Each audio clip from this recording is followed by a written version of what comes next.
Okay, this is Leopold Brothers. Allegedly. Now, and I'll tell you why we're doing craft whiskey in a second, but these guys started a microbrewery in Ann Arbor, Michigan, which is a really cool college town.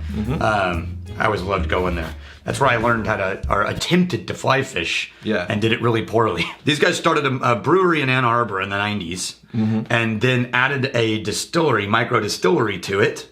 And then in the 2000s, they closed that and moved to Denver, Colorado, and eliminated brewing and stuck only to distilling. And then as that grew, they expanded their operations. These guys are the definition of artists. Yeah. Like just heavy focus on every single detail. Well, even just a handful of words right here. Yeah. Pot distilled from open fermented sour mash. Yeah. You only get that Really plain. Whenever people are nerding out, you're going to get a pot still. You're going to get the open fermentation. Yep. Right. These are guys that are going after the.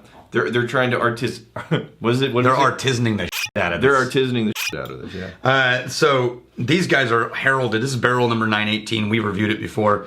But it's just a great example of back in the day, after Prohibition killed all the baby distilleries. Okay. And it left only a handful standing. So this is still in an alleged Daniel Month timeline of whiskey events. Okay. So after Prohibition, you get all these other things going down.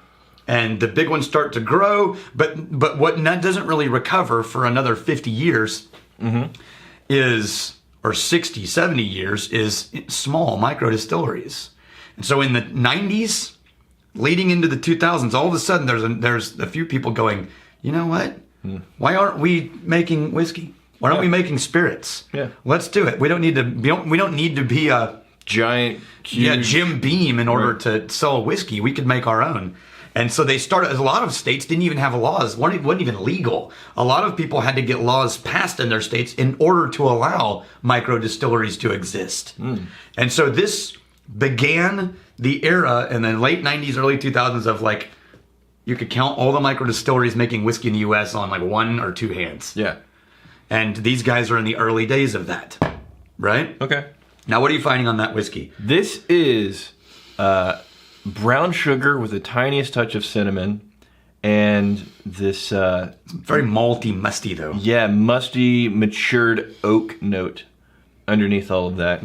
If there is such a thing, a dusty honey. It's almost clingy sweet at the last second. Yeah, but not candy, but just like this dense sweetness. Yeah. So this is a 43%, relatively low. But I think because it was run through a pot still, you're still, even at a relatively low proof, getting some saturation to those flavors. I agree. Which is nice. I like that. Now we're going to shift to Cedar Ridge, because in 2005... A little bit of hay. Cedar Ridge starts distilling whiskey in Iowa. At one point, there's a famous distillery in Iowa that lies about where it's getting its whiskey and then it's making it. So much so that a lawsuit is filed and they end up having to pay out millions of dollars to customers for fraudulent marketing practices. Yeah. Did they make more? And around at that time, Cedar Ridge, who's actually been making their own whiskey this whole time, releases Iowa bourbon whiskey. They're like, we really are doing whiskey over here. Now, this is a port cask finish. This is batch 5, bottle 347. That's what I'm... Okay. And that's that wine sweetness in the nose that you're getting. So this is the classic bourbon notes, but I couldn't put a pin in. What is this element of different sweetness? And it's the wine. Do we know what kind of wine? All right. I like this one, even though at the end it gets a little bit wine heavy for me. It's almost like it sat in the port cask a little longer than I would have preferred, and it took a heavy port finish instead of just a subtle port finish. But if you like the heavy port finish, this is going to be a thing of beauty to you. So the classic bourbon honey, and there is a barrel ding right in the middle of that. Yeah, but it is right in the middle, and then it's immediately gone. Yeah. So it's weird. It starts bourbon, and then there's a bing, and then it switches to port. That oaky wood, almost bitter tannin note, and then you get that. Yeah, it's on the nose. On the nose, it's floral, but this sweet port layer that comes across as more fruity on the taste. Man, that's a good choice. Well done, Iowa. That's very nice. 47%. Yeah. Okay, now, next we have the guy responsible. Is this a donation day? Yeah, no. It's just a history day, so you don't need comments because there's a lot of shit going on, or you might get to them in a second. The alleged Daniel month isn't too bad. Yeah, right. You just keep cranking them out. I know. So now we reach, and you're gonna like this one. Or the mooch, the part of you that remains is going to like this one. The sliver. Yeah. The splinter. You'll see it spark like it's coming back to life a little bit. Right. So, Ralph Arenzo, one of the early godfathers of craft spirits, helped get laws passed that allowed microdistilling to happen, or distillation happen, in New York State. Okay. And he founded Tuttletown Spirits, which makes Hudson whiskey, Hudson Bourbon, Hudson, right? And so I wanted to do this one. He also was instrumental in the associations, helping getting laws passed in general. Yeah. And he's just kind of a kind, generous, cool dude. And a rock climber. Oh, yeah. Actually. I think I met him. So, you did, yeah. Yeah. So, I found this whiskey from Hudson. Yeah. When I told Ralph, because I saw Ralph in Minneapolis, when I told him I had this, he was like, that doesn't exist anywhere in the world anymore. I can't believe you have a bottle. I don't even own one at my house. It's gone forever. That's funny. What happened was they had their barrels aging upstairs in a part of their distillery. Yeah. And one day they're standing outside and the distillery blew up. Like something exploded. I can't remember what it was that caused it. I don't remember the details of it. Right. But it caught the barrel house on fire. And they managed to put it out. Right. Right? But then they had all these barrels that were fire damaged on the outside. And they thought, well, that's it. That's going to be a huge loss now, right? Yeah. But a lot of them weren't leaking. Yeah, well, I mean, if they're still sound, then... Yeah. So they set those aside, and then at a certain point, they opened them and blended them and released double charred whiskey.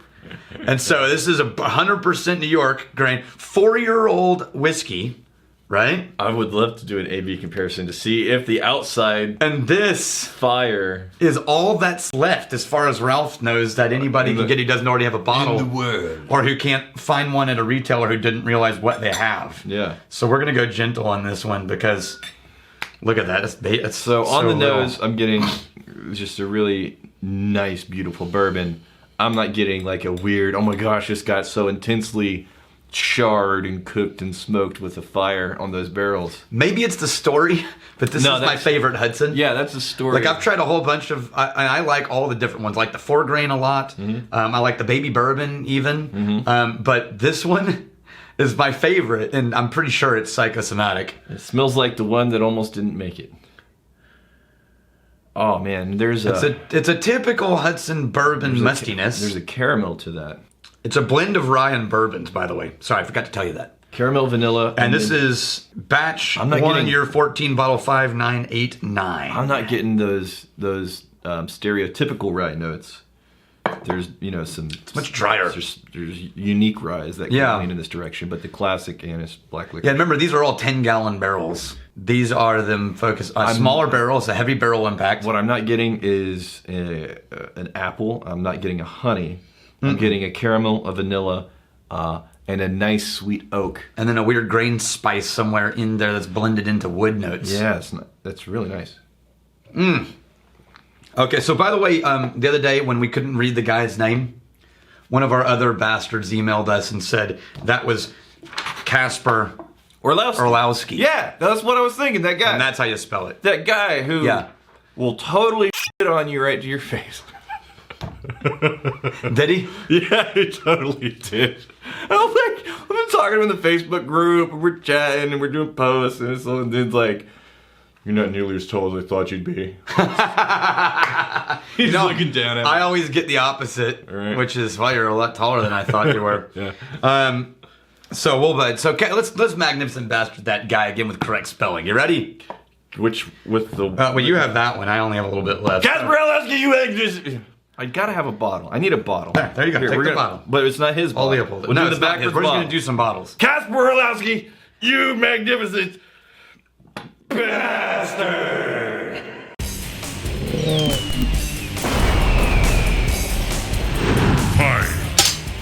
See, it wasn't his bottle, so we just did all the bottles. We just did a collection. All the bottles. Of these three, I'm leaning towards this Hudson, man. Yeah, me too.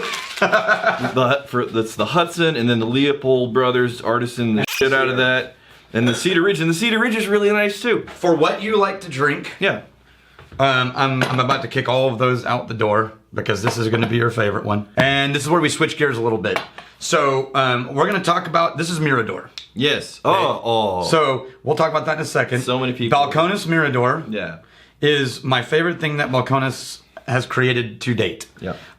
When I found out that I couldn't get any more bottles at the distillery, I went and bought every bottle at retail in Austin that I could find, and I now have almost 3 cases of Mirador hidden in different places in my house, in the vault, in the office. How many stashes do you have? Depends on what product we're looking for. I also have a wine stash. Combined. All products combined. All alcoholic beverages. There's maybe 3 dozen, if you're not counting the multiples of Mirador. If you count Mirador as one, there's maybe but how many 30 bottles. How many stashes? Oh, 2 or 3, maybe 4.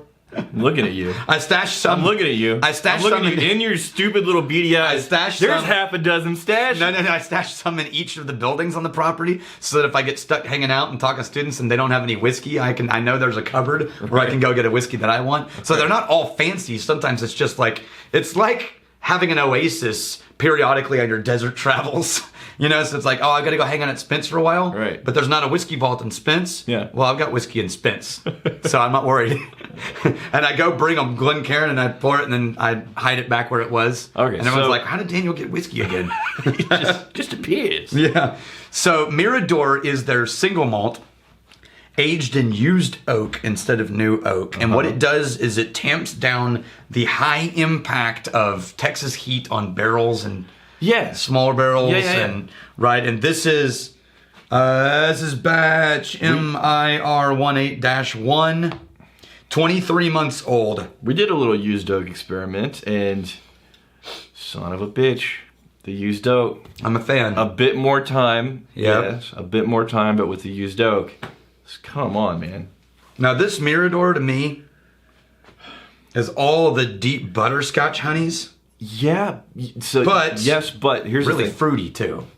It doesn't jump out of the glass and start slapping you around. No. It's present, it's there, but you got to live with it for a little bit, and then the more that you are nosing this, haven't tasted yet. There's subtlety and nuance. The more that you nose this, the more things you start to pick out. Mm-hmm. And there's several things. The butter, what'd you say? The caramel, some butterscotch? Caramel and butterscotch, Yeah. but then a lot of fruity notes, yeah. like sweet, light candied fruits. This is not dark notes. This is almost a nod in the direction of like a Highland.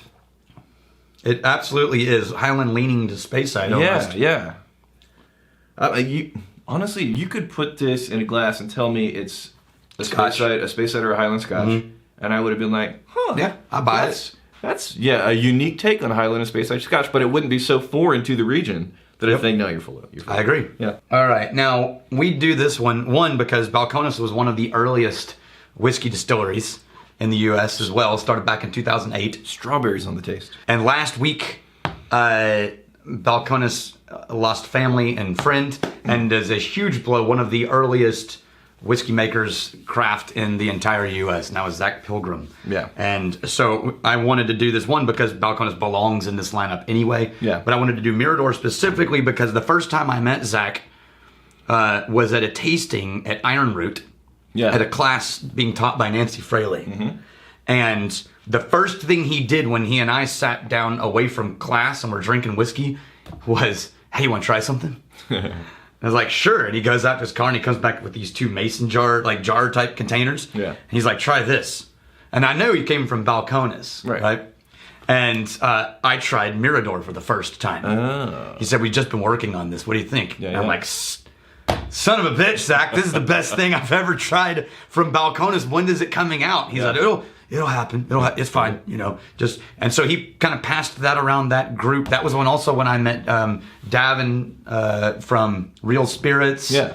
And Eleazar, who's now with Real Spirits and was with Balcones. Yeah. And so I met him briefly. Solid guy. You spend a lot of time with him. Well, a lot comparatively, yeah. Yeah. And whenever somebody is that crucial to the team, and that just much of a kick-ass human being. yeah, and that loved and respected by coworkers and friends and family, it's a huge blow. And I'll tell you, the last conversation that I had with him was him trying to figure out how his knowledge could help the craft industry as a whole.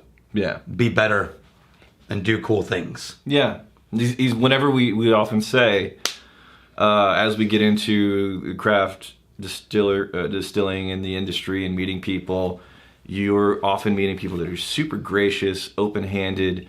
They want to help. They want to help everybody else. The rising tide lifts all boats, that kind of mentality. And whenever we're saying this, he's one of the guys that are actually doing the things that help not only themselves, but everybody around them. Yep. Rock and roll. So here's to Zach. Hey, thanks for hanging out with us in the Whiskey Vault. Don't forget to throw in a like, hit that subscribe button on the bottom right, and drop a question or comment down below.